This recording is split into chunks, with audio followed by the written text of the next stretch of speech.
episode of the Up and Comers podcast featuring Sasha Palatnikov and Daniel Rodriguez. You forgot to add Wilo. yes, of course, Yep. Guilo. Guilo it is. Yes, For a it lot is. of people that don't know. That's my new fight name. Yeah, it's his new fight name, and it was his name in prison, actually. When he went to prison, China. It wasn't my name in prison, but the in Hong Kong, if you're like a foreigner, locals will call you Guilo, which means white devil. And seeing as I'm pretty white and He's a devil. and devilishly good looking, so That's right. white devil makes good sense. So there we Yeah, go. so we're Guilo. sticking with that. There's a story behind it, and I like it. And There you go. I didn't give myself that name. That's when you get a fight name or a nickname, someone else has to give it to you. So yeah, he's granted me that, so we'll go with it. yeah, D-Rod approved.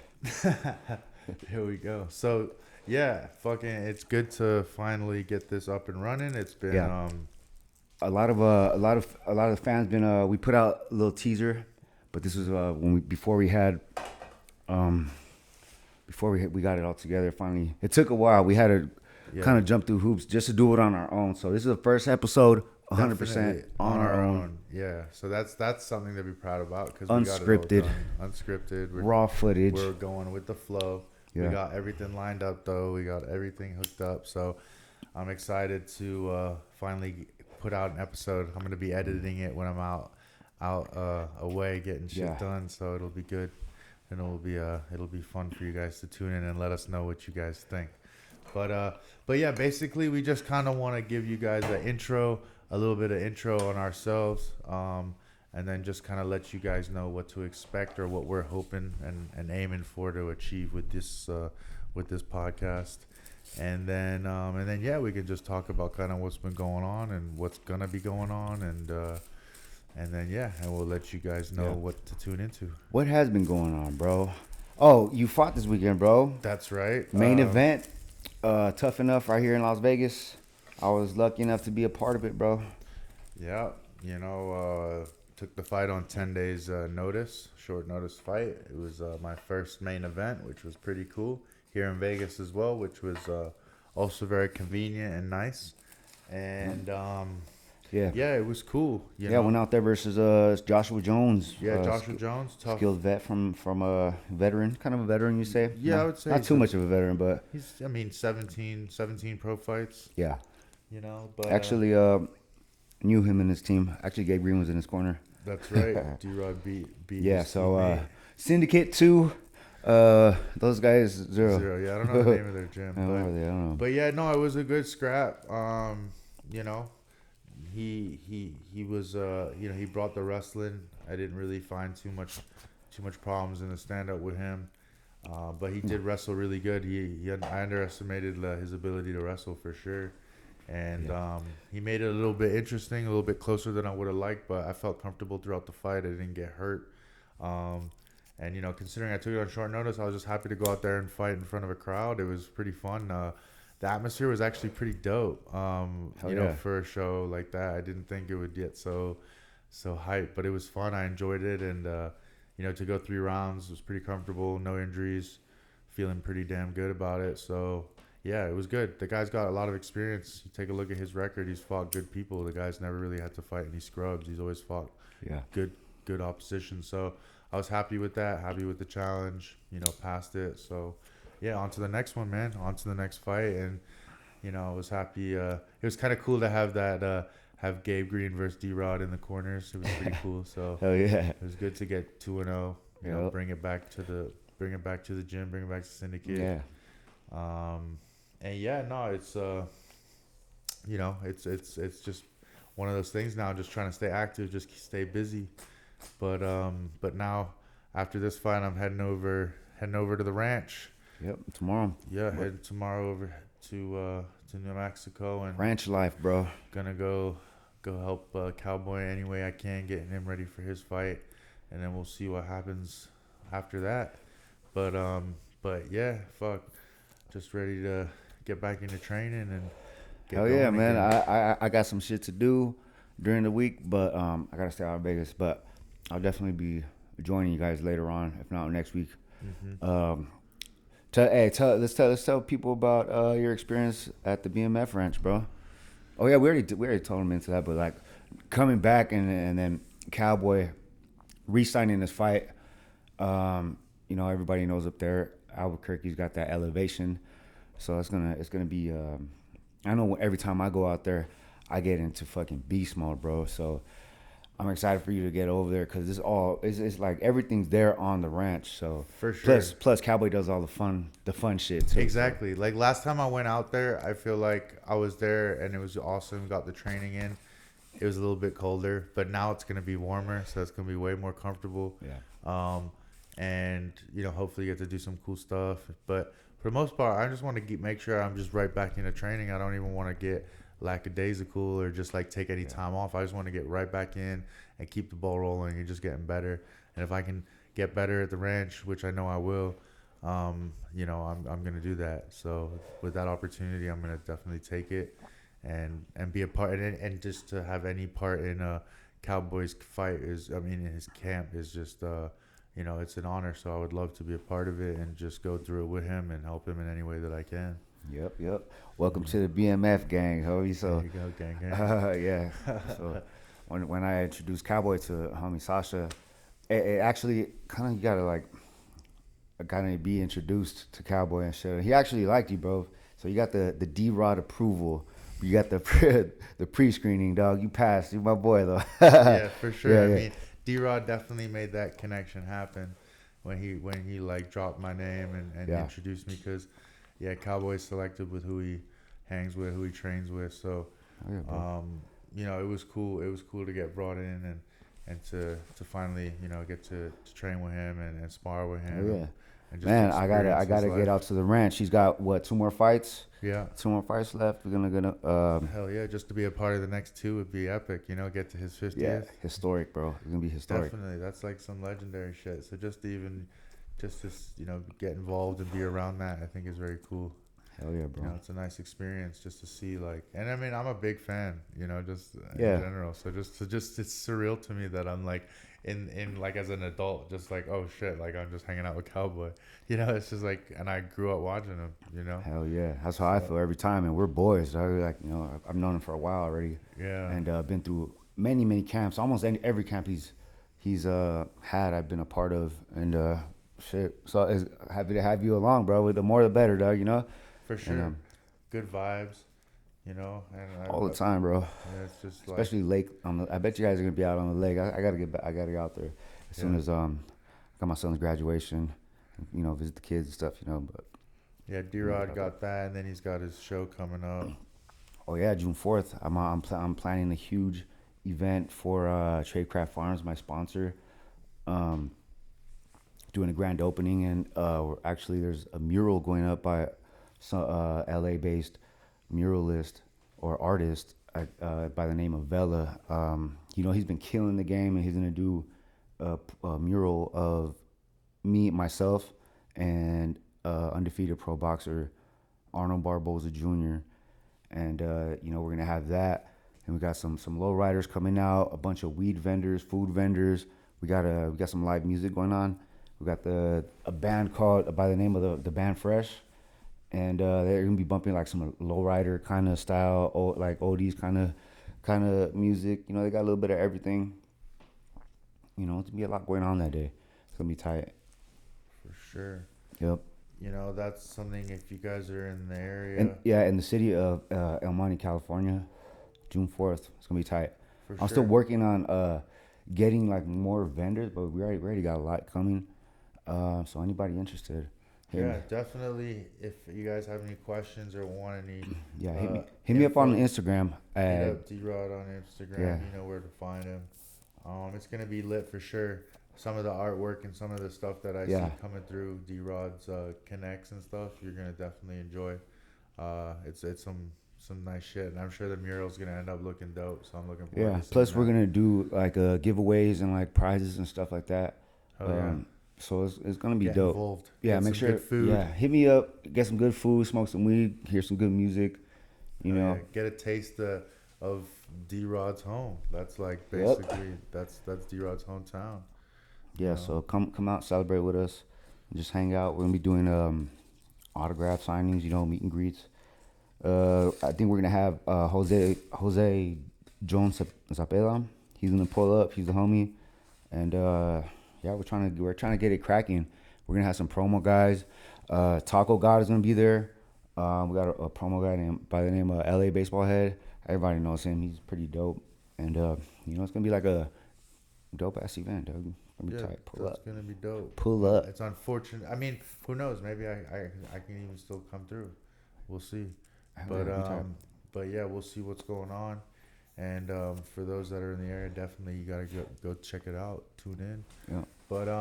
But yeah, this past weekend we had UFC Holly Holm versus Ketlin Vieira here in Vegas. There were some good fights, but I think one fight that particularly stood out and had our interest was Michelle Pereira and Santiago Ponzinibbio. Great fight. That was a war, bro. That was a war. Pereira looked pretty good in that fight. Showed some good footwork. Was aggressive, man. He had a high striking volume. Looked like a fun fight. Ponzinibbio looked good at the end. The last round was pretty close. Good. It got fight of the night. It was definitely a scrap. Boys put it on each other. But yeah, Michelle Pereira got the nod. He's been performing pretty good. What do you think? How do you feel like you match up against either one of those guys? Man, I think with Pereira it'll be like I could see it going like a similar fight as the Gabe Green fight, because he's like a pusher forward and has a lot of pressure, But I could see myself landing a bunch of shots on him, and I think it'll be a war. That'd be an interesting fight for me. That guy's explosive. He's kind of got this unpredictable, wild style. Yeah. I'm more of like technician when it comes to my strikes. So I'm I try to be like real surgical with it. I do have a high striking volume, but I think for the most part my strikes are pretty accurate. Yeah, I think you would have a problem with that jab of yours, for sure. Yeah, he's showing he used his jab real good in that fight too. He had a good 1-2s and that good fucking his kick. lead, his teep. Yeah, that's a dangerous one from him. Yeah, he throws that. Yeah, those shits add up. Make you tired, especially when you're coming forward trying to land shit. Yeah, no, but that was a good fight for sure. It was a definite scrap. Yeah, it's definitely a interesting fight. I paid real close attention to it because I'm not sure who's an opponent next. Everybody always asks me, they're like, "Oh, who do you want to fight?" Really, I don't give a fuck. Yeah. I just want to get back in there and fight. No, I mean, you guys can hear it from me. I know how eager, D-Rod's to get back in there, as soon as he possibly can, and nobody has been working harder behind the scenes than him to get back. So I'm excited for when you get, the green light to get back in there and start putting on shows, because it's gonna be exciting once you start banging on them doors again. I think people kind of forgot about you a little bit. So. Nah, I don't think. Actually, fans have been asking. No, I'm not talking about the fans. I'm talking about the guys in the top 15. Oh, I'm there. I know. I'm a threat, bro. Like, you're right there at 16 knocking on that door. So, like, I feel like guys in that number are forgotten. And then all of a sudden they're going to be like, oh, shit, I'm matched up with D-Rod. Oh, shit. Yeah. You know what I mean? Yeah, it's just been a while, but the fans have been asking, like, yo, when you gonna fight again, man? Like, that's how I've really been feeling the love is through the fans. Are constantly asking, want to know what's next and when. And I was asked recently, even by matchmakers, like, yo, when are you going to be ready? And I asked John, and I was like, yo, what's up? What do you think? When are we going to get back up in there? And we came up with either late July or August, somewhere around that time. So hopefully I could get a good matchup and, to get to start getting to work. And really it's just building up. It's a training, I think it'll be a good enough time. I've already been off to a good start. I've been, kind of getting my body ready for a fight camp. Mm-hmm. I think I'm ready. I think they're doing a great job over at PI, as long as I stick to the program and do everything they need me to do and shit. For sure. No, that's good, man. And the way things have been going, the way you've been training, I think you're on the trajectory to be where you need to be come, fight camp and when you get ready for a fight. But no, that's good, man. That's awesome. And yeah, for those that also watched the main event, Holly Holm and Ketlin Vieira, it wasn't exactly the most exciting scrap in the world, but I had Holly Holm. I thought she won that fight. Her, Ketlin Vieira's own corner were saying they were down 3-1 and they needed a finish going into the fifth. So I thought it was pretty strange that the judges gave it to her, but it is what it is. It wasn't the most exciting scrap, but it is what it is. Like I said, this weekend coming up, we actually have a break from UFC. There's no UFC this weekend. There's like no combat sports this weekend. So, what's going on in the playoffs? What's going on in the playoffs? Yeah, I just watched Boston. They just beat Miami again to level the series. It's 2-2. Nice. So they both beat each other like home and away. So it's pretty damn even. You just don't know what you're gonna expect. What you thinking, Miami or Boston? Man, I like Miami. Yeah? I'm a huge Jimmy Butler fan, bro. Yeah, Jimmy Butler. He stepped it up. Man. He stepped it up these playoffs, man. I was surprised. Like, oh shit. He was Yeah. quiet. He was quiet during the season, and come playoff time, I think a lot of guys do that to like save their energy for the playoffs. Remember, he had like put in so much work in last year's playoffs. Remember, he was like, it was like he fucking barely could stand and shit. Just. Yeah, breaking down. Yeah. I mean, it is. It's like the lot. That's why you like see in the regular season they're pretty like chill, and then a lot of them get injured, and then they take time off, and then they come back and they kill it in the playoffs. So now the playoffs is intense. They play at a high intensity in the playoffs. That's why it's exciting. But yeah, I like Boston, man. I think Boston are gonna go to the finals against Golden State. Golden State are up, I think 3-0 on Dallas. Yeah. They have game 4. Maybe they'll sweep them. I want to see Dallas make it to the finals, bro. To the final. Luka's been doing his thing though. Not in this series. Yeah. Golden State just looks pretty damn good at the moment. They always do, dog. Yeah, they're like the lights Yankees out. of fucking. They're like lights out, bro. They just shoot from everywhere. Yeah. And just get hot. But yeah, the NBA that's looking pretty exciting over there, and NHL's going as well. It's a lot of exciting matchups going on over there. I was watching today the Tampa Bay Lightning. They just swept Florida Panthers, and they're going for like 3 Stanley Cups, Tampa Bay. So that's kind of badass to see if they'll get that again.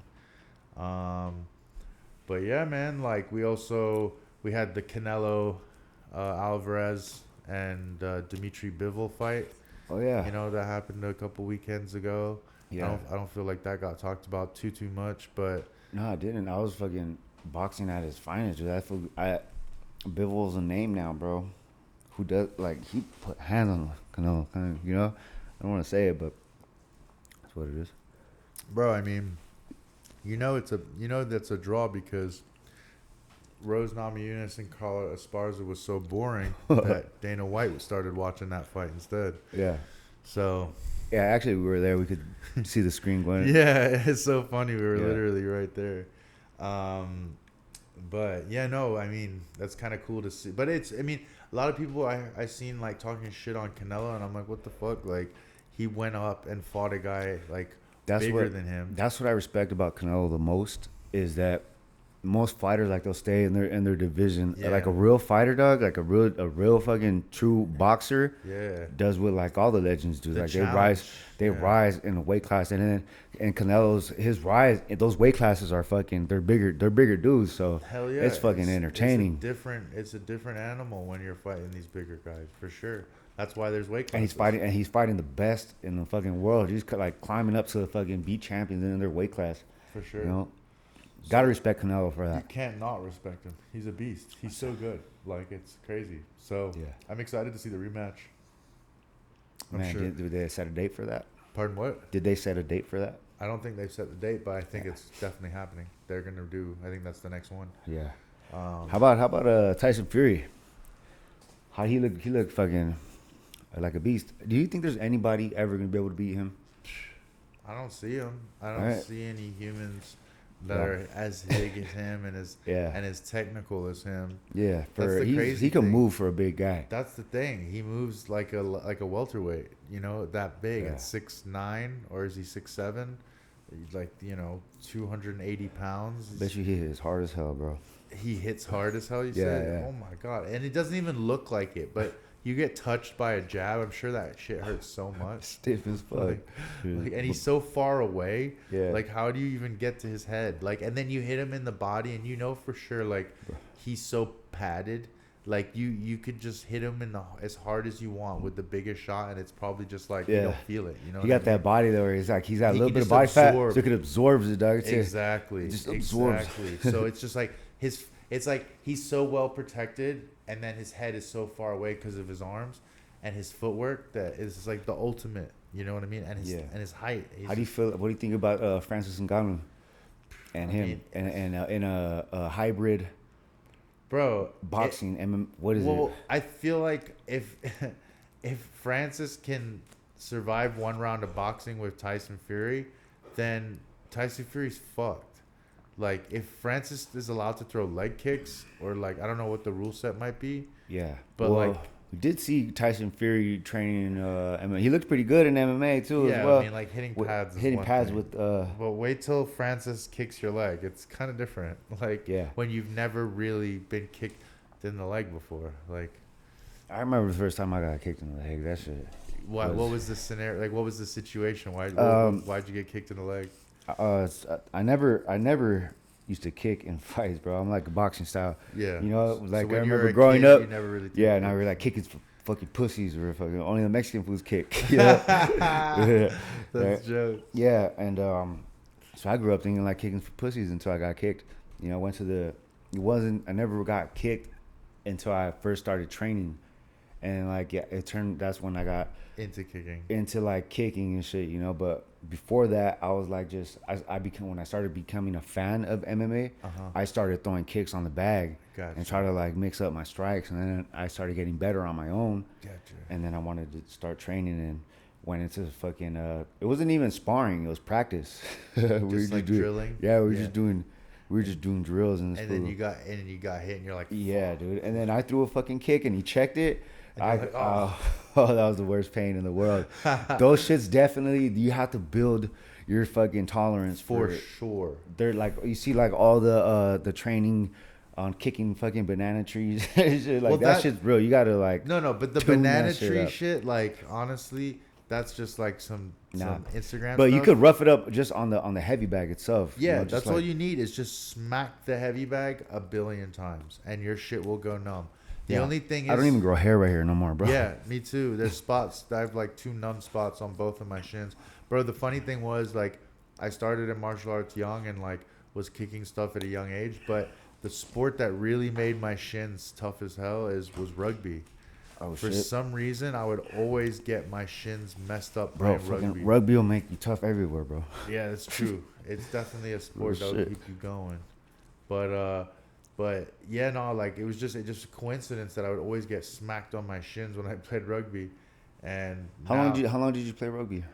Oh man, I started playing rugby probably like 6 years old. Oh shit. Yeah, it was big in Hong Kong. A lot of the youth start, you know, in like soccer and rugby, and they have like pretty good programs. So all my friends from school played, and so I went and joined, and I loved it. It was good fun, man, and it's a fun sport. You just fucking, as a kid too, like, it's the ultimate sport. It's like football. You're just bashing each other, and you're just like running and dodging and like passing. It's like the ultimate. It's like basketball, but you get to hit each other.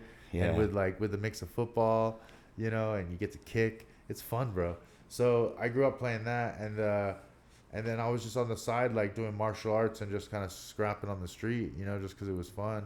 Yeah. And that kind of combination of that was just able to like kind of build that level where your body can just, you know, smack people with your legs and get hit with your legs and stuff like that. But I remember the first time that I got like put down with leg kicks. It was when I was training with a world champion in Muay Thai. He was a guy from South Africa. he beat Yatsenkai one time on the king's birthday in Thailand. His name's Vasily Kalosa, the cheetah. He had actually really had good boxing for a Muay Thai fighter, but his low kicks, bro. Like I remember I was probably like 19, and this is like when I was trying to like kind of get into MMA, and bro, we went and sparred one day, and I was just trying to put hands on him. And he was just eating me up with leg kicks, bro. And then he's like, why aren't you checking leg kicks? And I'm just like, I just was trying to be like arrogant. It was just like, I'm good, you know? And then, bro, he like landed like 5 more leg kicks and then my shit just went dead. Like I couldn't even put weight on it anymore, you know what I mean? And then I just went down and he's like, bro, you should check leg kicks. And I'm like, yeah, bro, I need to check leg kicks for real. Yeah. Yeah, you don't play around with that shit. Like leg kicks bro. are no joke. This shit's real, bro. Especially them calf kicks now. Like yeah, a lot more people are doing them. You know, like they're super effective as well. Super effective. You know, you'd never think with like once your calf fucking blows out, you're like it's all it takes is like 3 or 4 good shots to like swell up that calf, and then everything changes. You can't jab no more. Like it sucks. It sucks. But then again, if you can just check them motherfuckers a couple times, then it changes everything. You know, you check 2 leg kicks, it's a game changer. Because then you ain't gonna worry about getting kicked no more. Yeah, those shits hurt. Hell yeah. I remember once in one fight, I threw a fucking leg kick and dude blocked it. I thought I broke my foot. I was like, as soon as it happened, I was like fucking thinking like, oh fuck, I broke my foot, because I couldn't, like, it hurt that bad. It hurt so bad. Yeah. And I was like, it's fucking go time, because if not, I'm not gonna be able to fucking. Yeah, you just have to push through it. So I fucking threw a fucking overhand right and knocked his ass down. Oh shit. Yeah. Damn, but even like after I was walking, it just ruined my whole night. I know afterwards that night. I couldn't walk. It's the worst, bro. It's the worst. That I had a fight like that too, where it's like literally same thing. Beginning of the fight, I land like 2 kicks and like fuck up both of my feet from those kicks, and those were the only 2 kicks I threw. Honestly, for like it took me like 4 or 5 fights to start throwing like leg kicks again. Because after that, I was just. You're like, I don't want to go through that anymore. I was scared to throw that shit out. Yeah, bro. Then, you know, I just over as fights went on, I just got rid of the fear to throw it. No, yeah, it's the same thing. It's just like even with this last fight, you know, like I threw my backside kick a lot, so it's one of my weapons, and it's just like it's something that I just accept, because like I know it's gonna get swollen, like I know it's gonna get bruised. This is like kind of like I haven't been in someone's corner for a long fucking time, dog. That shit's fucking nuts, dog. I was like, I was so nervous, dog. I was having a nervous fucking meltdown, bro. I was like freaking out. I was like, fuck that fool, bro. You know, I never fucking. It is definitely way harder cornering than it is fighting, bro. Yeah, dog. Because I'm like trippy, bro. You're like, trying to think what to say and shit. You're trying to just chill, but at the same time you can't. Like it's like inside you're like sweaty and shit. And yeah, like, yeah. What the fuck? Like, yeah, it was wild, but that was dope to be a part of it. Shit, you know, even when we were in the back and shit warming up, I was starting to feel the you know, like, all right, let's go time and shit. You know, because we were actually could see them warming up, and they could, like, you know. It was a little bit weird, the atmosphere. Yeah. We were in the same area. I was able to see a little sneak peek. I was scoping. I was scoping out and shit, looking, watching them shadow box. I'm like, all right, my homie got this. Yeah. Sure enough, he had him running around the fence. Bro, you know what I found out? Yeah. The promoter messaged me. I broke his fucking orbital and his nose. Yeah, you landed a couple fucking power shots in that motherfucking fight. Yeah, I heard him a few times, but I broke his shit. That's one thing, bro. Like, I know I got, like, that nuclear power. Like, I can really hurt people, like, to the point of, like, hurting, breaking shit. Yep. Yeah, I was just, in this fight, I was a little bit more cautious. I just kind of stayed behind my strikes. I should have put more combos on him to try to get the finish. But, hey, you know. Got the W, bro. That's all that matters. And it was fun. It was a good experience. Like I said earlier, earlier on, it was just a fun experience. And it was kind of just weird. Like, it just felt so natural. Just like, whatever, we're just going out there. Yeah, but one of the funnest part about it was being in the crowd, you know, the crowd's reactions to, like, big shots, or or you could feel the emotion in the crowd and shit, Yes, dog. yes. Like, I I couldn't miss imagine. that. I couldn't imagine when you're like, I haven't like fought in a hometown environment for a long time. A lot of my fights, as of recently, have been all in COVID. private, kind of like Yeah. fucking private fights and shit. Yeah. Feels like, and fucking being a part of like in your corner for that shit was like made me I can't fucking wait to fight Yeah. in front of a crowd again, because I Yeah. know You love if that if it's anywhere near, if it's in Vegas or any in somewhere in Cali, like I want to fucking, I'm gonna have a bunch of fans there. Dog. I was like, Hell yeah. I can imagine how that feels. Hell yeah. I mean, bro, any noise, like even if it's bad, like if they're cheering against you, is Yeah. dope. I love the atmosphere, bro. Like it's something that I enjoy fighting in front of. Even when fighting in the other guy's hometown, Mm-hmm. I've For done that a sure. couple times. Same. Like my beginning of my career was always the B side. So like I never was getting people really supporting me, Yeah. supporting the other guy, but it was always fun like beating them. Yeah, so my debut was actually versus Tim Means in his hometown of Albuquerque, and went out there. My fucking debut, I was at first I was like, oh shit, they gave me a gang, for the gang of fucking fights. Dog. Yeah, he's like super experienced legend. yeah, he has a shitload of fights in the UFC. Like, yeah. so I was like, shit, fuck it, let's go, bro. You know, I remember. and went out there and Did you spend any time at Cowboys for that before that fight?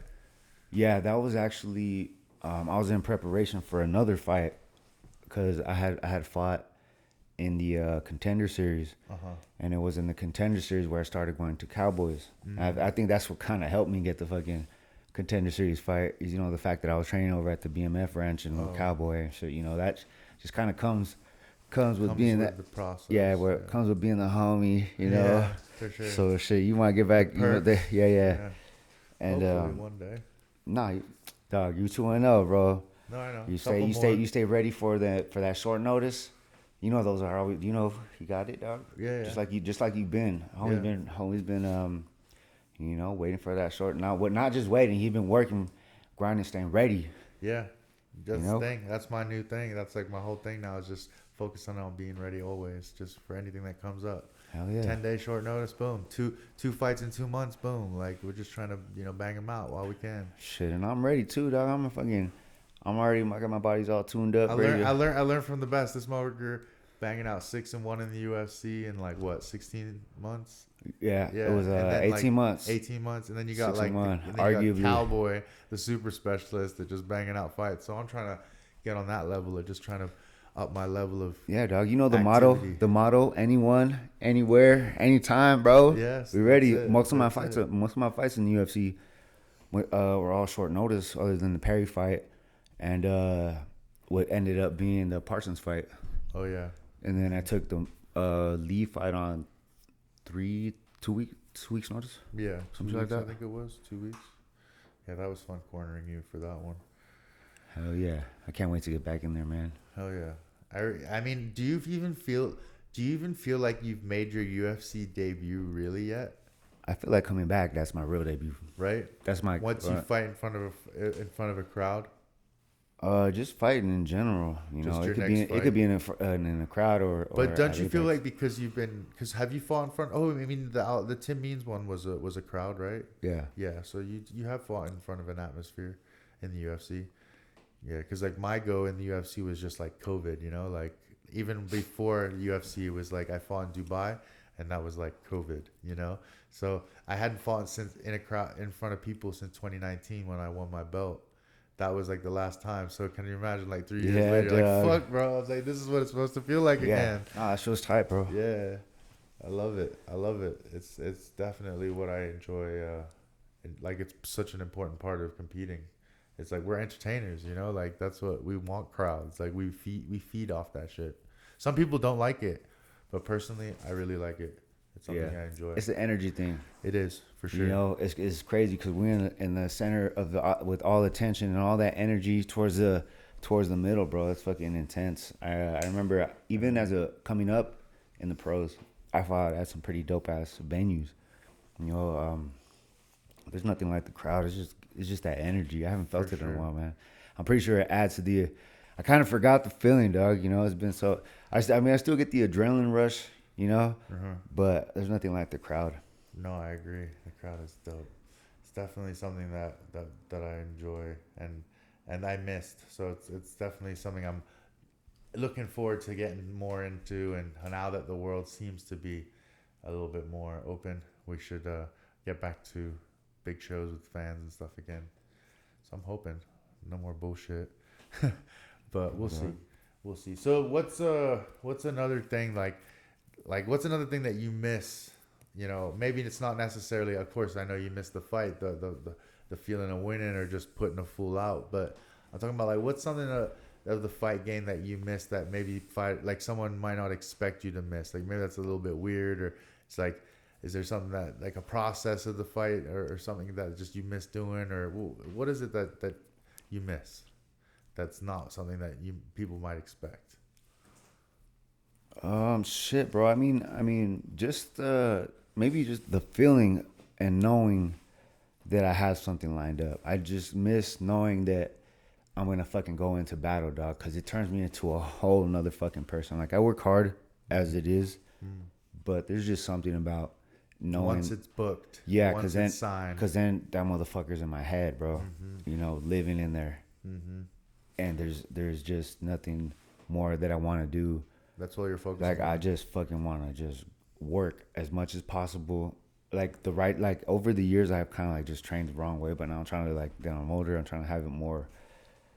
You know, I gotta do it the right way. So I perform at my best, dog, and that's why I'm at the PI and shit. You know, I just do what they tell me to do, and you know, just stick to the script, dog, and for sure. And go out there and fuck shit up, bro. It's gonna be tight. I mean, you already know what to do. It's not like you don't know. So, just as long as you're medically good, you're gonna go out there and perform, and that's all you need to do. Yeah. You know, it's just one of those things. So, what are we smoking on? Anything significant? What are we smoking on at the moment? Tradecraft Farms version of Gary Payton. Oh yeah, this is the GP. It's a cookie strain. Oh yeah. A lot of people don't know that. I've smoked that stuff. A lot of people don't know that other companies grow for cookies, bro. Did you know that? Yeah, I didn't know that. Did you know that? It's just the brand. Yeah, they're too high in demand, bro. Yeah, they're that big, eh? Yeah, so they buy other companies' bud. The first time I had Gary slap Payton, the name on it. Just like it's kind of like the Sam's Club brand fucking vodka. It'd be the same as Grey Goose. You know, they just slap a different label. Yeah. Same manufacturer, Same different thing. label. Yeah. No, for sure.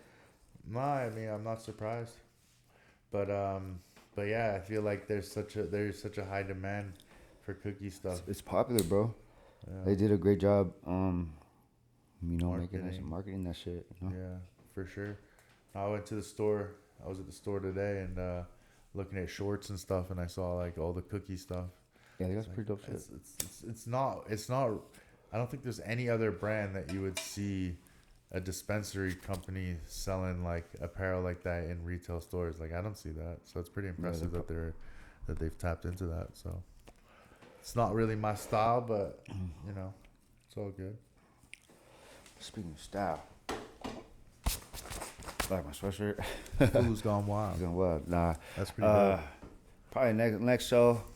I'm a style on you, dog. I'm a style on you, homie. I'm out to start rocking fucking fresh kicks, shoe of the week. Yeah. We're gonna definitely we'll be a little bit more dapper in our next episode. This is kind of still like a test run. Yeah, this is our first video. You know, we're still getting used to it. I'm wondering, you know, how we are, you know, in front of the camera. So I think there should be light. You think there should be some lighting, bro? You think it's too dark? Yeah, I mean, we can definitely. I'll look at the footage. We'll see what it looks like, but we'll fuck with it. We'll play with the lighting. We'll make it perfect for you guys. And when we do eventually get this out, feel free to trying to like we need to get like our logo. A logo. Yeah. We need to get a guy with a logo person and have we shit. do need a logo person. You know what we could do? We could have like we need to get someone working right there, pulling up shit to the TV as we talk about it. I know. That's ideal. So let us know. We really need a super cool third. Yeah. You got to be pretty damn cool to get in with the yeah. crew. You got to pass the series of questions. There are some serious questions. Yeah. I'm going to put you in the interrogation room and shit. How cool are you? How high can you get? Yeah. Before you lose consciousness. Oh, you got to smoke. We'll get it. Hey, we got to. Yeah. All right. From now on, we're going to smoke. Were you down? Initiation? Yeah. We'll smoke a foot long on the show. Yeah, we can do that next episode. Got a foot long going. Kind I'll smoke my own foot long. short, Bro. short change. Motherfucker, last time we smoked a foot long, you threw up. What you Bro. talking about? Why you gotta bring that shit up? Hey, it was towards the end. It was towards the end of the fucking of the sesh. We smoked in my fucking garage, and I was surprised. We fucking hotboxed that fucking garage, bro. It was. I don't think it was. I remember how Dodger was like, "Yo, what the fuck?" Get me the fuck. My dog was like, "Get me the fuck out of here." Yeah, dog. for real. He don't like smoke at all. I think I have a hot box in the car where he's there, and he just does not like getting stoned with me. Yeah, I mean they're just not on our level. But yeah, and we gotta. I'm gonna have some more joints made. I left my all my weed in the bag. I've been more constant, bro. This guy. You're kind of weak for not having something to smoke. You know, it's all right. We live, we learn. You know, these are the episodes that we'll look back on when we have 100 and laugh. You know. Okay, remember the first one, fool? Uh-huh. You weren't even smoking. I smoked the other one. What you mean? What you mean though? What you mean though? Hey, fool. A lot of people might not even know. Why don't you give them a little background story on Wilo. On Guilo? Guilo. Well, I mentioned it in the beginning, dog. Yeah. You don't remember? Yeah, but a lot of people don't know you're from Hong Kong. Oh, so you're talking about my background? Yeah, you're a Russian fool from Hong Kong. Yeah. Well, my background. So for those that don't know, so I'm half Russian, actually technically I'm half Ukrainian, half Scottish. Wait, what? I thought you were Russian, fool. Well, like, so look, you got a Russian name? Is that what it is? It's a Russian name, but like, so geographically, because my dad's from like the Soviet Union, so back then it was like USSR. It wasn't like shit. Ukraine. What did your dad do? My dad was a diver. A diver? A diver. Like a high dive, like a jump. No, like jumping from like the boards, like doing flips into the pool. Oh shit! Like that, a high crazy. diver. Yeah. So he was like doing that as a kid. He was like a national champion from like the age of 7, like onwards. He was like one of the best divers. So he, like back then, he wanted to like travel the world and compete, but because like it was like communist and you weren't allowed, and like they wouldn't allow their athletes to leave, and you know they had all this political bullshit with like America and the Olympics. So like he was like, I just want to get the fuck out of here, and so they had to like false documents to get out of the country, and then they immigrated to the U.S. So they came to the U.S. My dad was 18. They didn't speak no English, nothing. And then my dad eventually like started diving in the U.S. He was like at Great Adventures, at like Six Flags, like doing like shows and like performing. So he was like traveling around the world performing, doing shows, and then that's how he ended up in like Hong Kong. Eventually he met my mom, and then they ended up in Hong Kong. He was performing like 3 shows a day, and then my ass came along, and then yeah. So I like grew up in Hong Kong with my dad. Like I said, was a diver. My mom was more just like, she was a hairdresser, but like, you know, when we were born, she just like looked after the kids when my dad worked. For you, it'd be funny as fuck if you had a Chinese accent, bro. Well, like, because you have like fucking good ass English. For sure. You wouldn't expect this fool to be from fucking Hong Kong. You know, it's definitely nobody will expect me to talk like this for sure. But Bro, what the fuck? It would be trippy as fuck if that was how I sounded. Oh shit, bro! We gotta do some prank calls on with that shit. Oh bro. shit! We should do like some funny shit. We should prank call, a little prank call segment. You can definitely do a segment of prank calling people. That'd be funny. Yeah, bro. When I was a kid, me and my friends, we used to go to like public places where they had public phones, where you wouldn't have to pay for them, and we just sit there and just prank call people all the time, bro. Yeah, that shit's hilarious. So funny, bro. Like people from our school and shit. Like I remember like like calling this one family and being like, our driver's been downstairs for like 45 minutes and has like $1,000 worth of food, and they're like freaking out on the phone, like, what the fuck, like, what happened? Like, yo, people getting in trouble. Oh, it was too good. Good times. When we were kids, just causing so much trouble. I used to love trouble, bro. Yeah, Favorite growing up in fucking LA, you know. It's fucking there's a lot of trouble there, you know. I'm definitely no You're stranger. definitely finding definitely that no shit. stranger to the danger. Definitely no stranger to the danger. No, you know, that's the thing. Like, I couldn't imagine what it was like growing up in LA. It's definitely 100 times, billion times more dangerous than Hong Kong was, because Hong Kong was actually a pretty safe place growing up. People were like down to like scrap and fight and stuff, but Yeah. you know, there were no guns. You still managed to find trouble.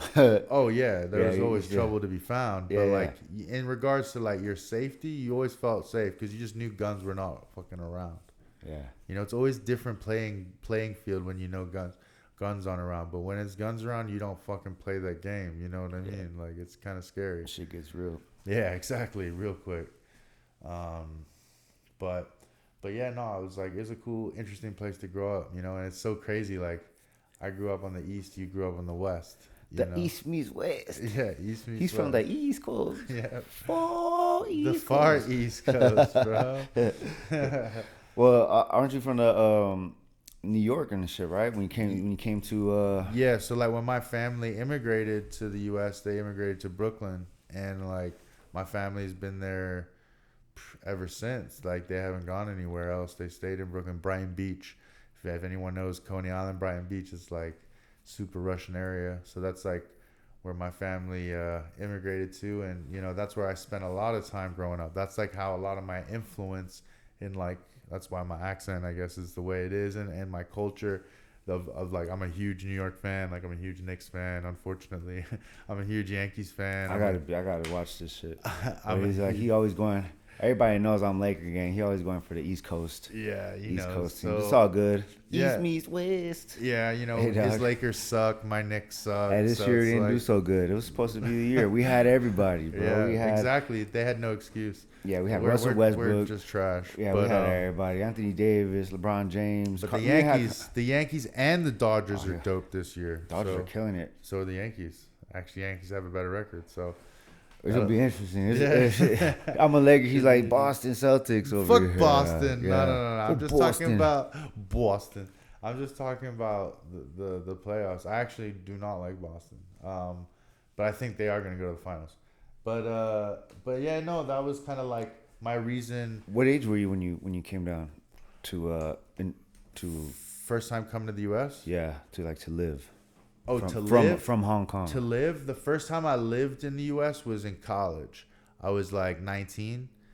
Was the first time I moved here. What like, were you doing at that age? Were you doing like rugby? Yeah, I just finished playing rugby and like was kind of transitioning into football, college football. Oh, sure you.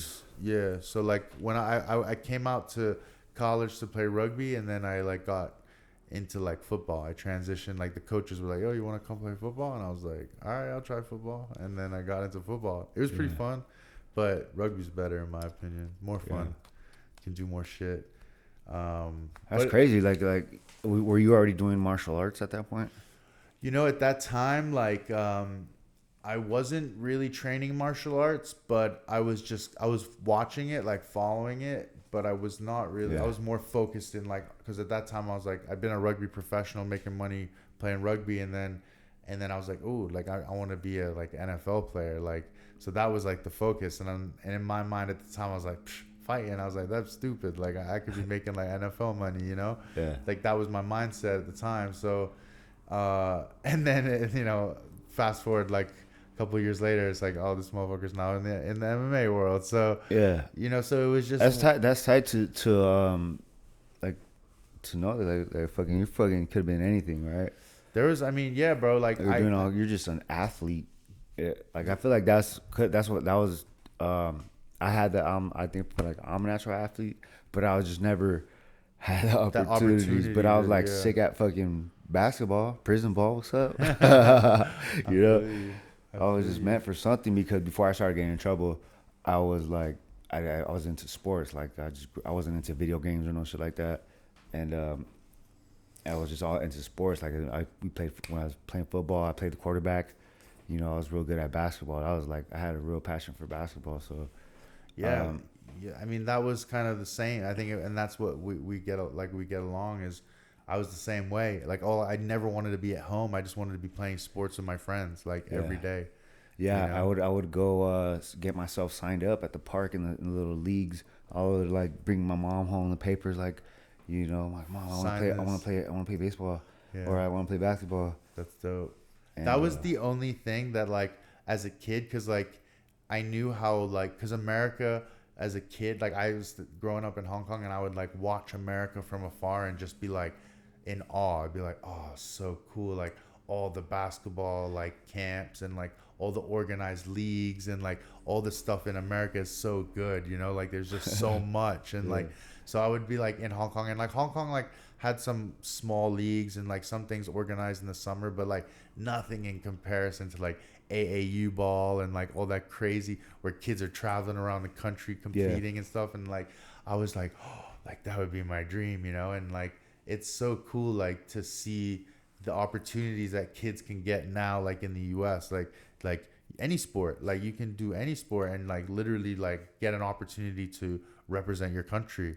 You know what I mean? Like, Yeah. and that's awesome. Like That's that should be sick. like, yeah, like that should be anyone's motivation, you know, like to try to be that sick to like play for your country, you know?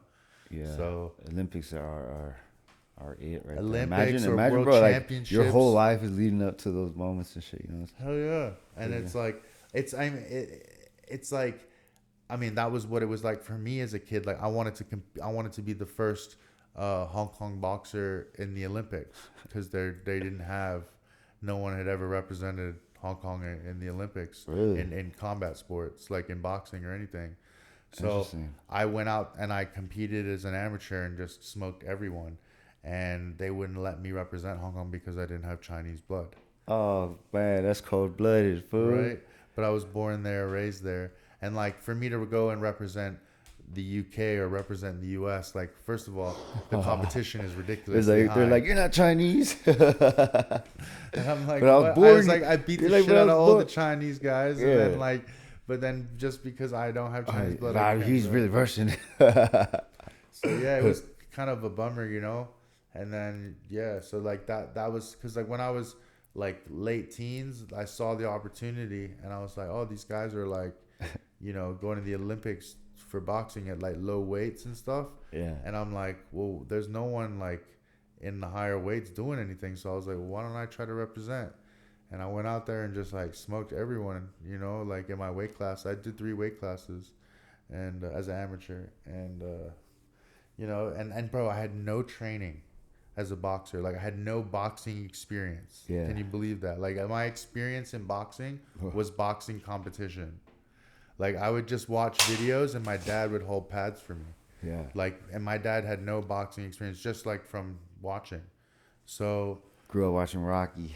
my dad trained. My dad fought like as like a street fighter. Like he was a scrapper in communist My Russia. fucking dad was like fucking breakdancer, rapping and shit.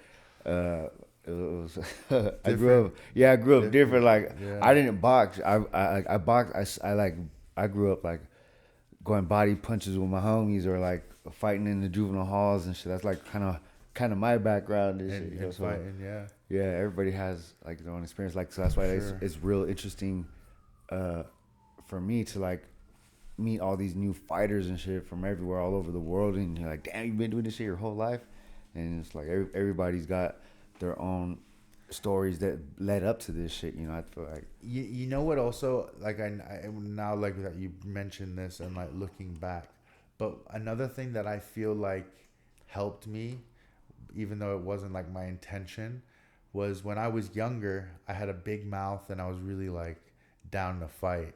Yeah. So I would always pick shit with like older kids wanting to fight on purpose, and them motherfuckers would whoop my ass.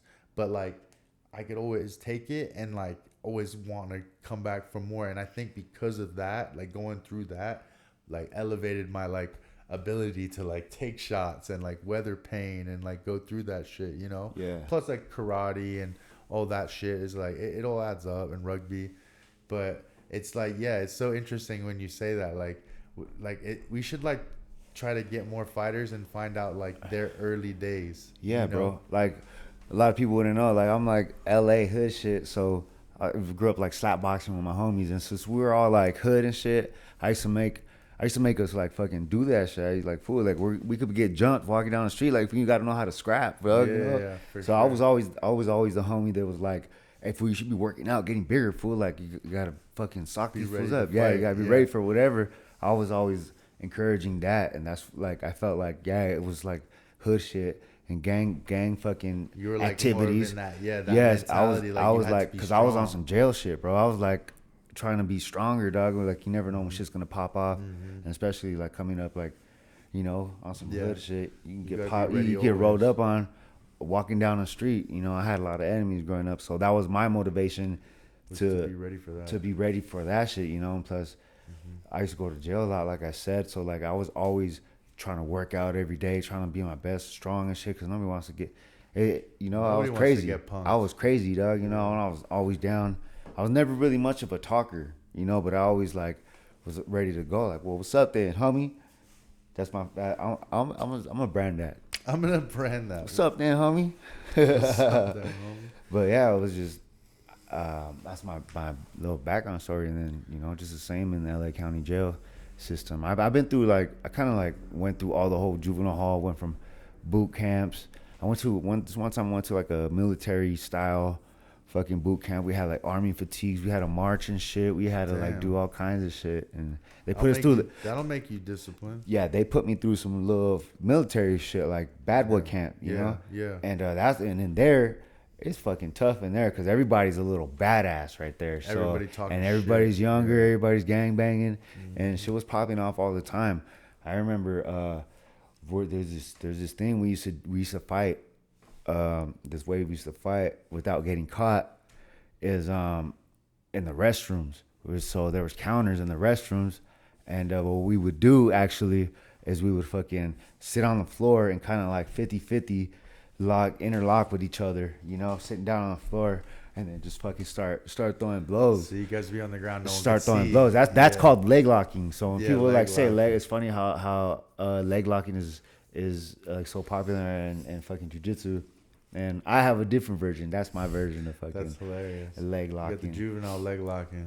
yeah, and that's dope. Yeah, I mean, I remember. When I was growing up, I wouldn't say I was an instigator. Like I wasn't someone like go out like starting fights or looking for fights, but I had a lot of friends that would kind of get in fights or start fights knowing that I always had those homies. We used to go to we were like started off as like a little party crew. So we'd have like parties every fucking weekend. Everybody from high school would show up. We'll always get into some fucking brawls with somebody. I always had the homie that was like get all drunk. Yeah, and ready to start some shit, you know. So he was always brave as fuck. Yeah, it was always a guarantee. Yeah, and he just knew that I had his back. So it got to a point where when we showed up, people knew some shit like, oh, these motherfuckers are something's gonna fuck it up. Yeah, people got scared and some people left. So the thing was that would always happen in Hong Kong, at least in my experience, was because people come and go out of Hong Kong a lot. People are always like, it's a place where traveling. People come and go, and a lot of people who come into Hong Kong and don't know like the landscape, like of what's going on.